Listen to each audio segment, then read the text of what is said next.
အောင်မြင်တဲ့ business တစ်ခုကိုစကြင်ရမလားဒီချက်ကိုလုံးဝမေ့ထားလို့မရဘူးအဲ့ဒါကဘာလဲဆိုလို့ရှိရင်လူတော်တော်များများထင်နေတာကပစ္စည်းတစ်ခုကိုရောင်းတယ် service တစ်ခုကိုရောင်းတယ်အဲ့လိုပဲထင်နေကြတာတကယ်တမ်းကအဲ့လိုမဟုတ်ဘူးအဓိကလူတွေကဘာတွေကိုလိုအပ်နေလဲလူတွေရဲ့ problem တွေကဘာတွေဖြစ်နေလဲလူတွေရဲ့ pain point တွေကဘာတွေလဲအဲ့ဒါကိုကိုယ့်ဘက်ကနေပြီးတော့ solution တစ်ခုကို provide လုပ်ပေးရမယ် okay ကိုယ့်ဘက်ကနေပြီးတော့ service တစ်ခုအနေနဲ့ solution လုပ်ပေးပါလား product တစ်ခုထုတ်ပြီးတော့ solution လုပ်ပေးပါလားအဲ့လိုမျိုးလူတွေရဲ့ပြဿနာကိုကိုကဖြေရှင်းနိုင်တဲ့အခါကျမှကိုကအဓိကအောင်မြင်တဲ့စီးပွားရေးဖြစ်လာမယ်ဥပမာကိုကဝက်ချံပြောက်တဲ့ဈေးရောင်းနေပဲထားလိုက်ပါတော့ကိုရဲ့ဝက်ချံပြောက်တဲ့ဈေးကတကယ် customer တွေရဲ့ဒီအသားအရည်ကိုပေါ့နော်ဝက်ချံတွေကိုပြောက်ကင်းသွားသလား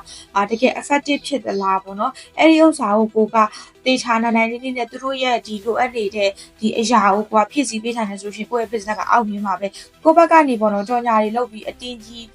customer တွေလုပ်ယူနေဖို့မလိုဘူးကိုက value တစ်ခုပေးနိုင်တယ်ဆိုလို့ရှိရင်အဲ့ဒီ value ကိုသဘောကျတဲ့ customer တွေတကယ်ထိရောက်တယ်လို့ထင်တဲ့သူတွေကကိုယ့်ရဲ့ product ကိုသုံးကြမှာပဲအဲ့ဒါဆိုလို့ရှိရင်ကိုယ့် business ကတိုက်ရိုက်အောင်မြင်တာပဲအဲ့ကြောင့်မို့ကိုက product ကိုအကြီးကရောင်းနေတာထက် value တစ်ခုပေးနိုင်အောင်စူးစမ်းဖို့လိုတယ်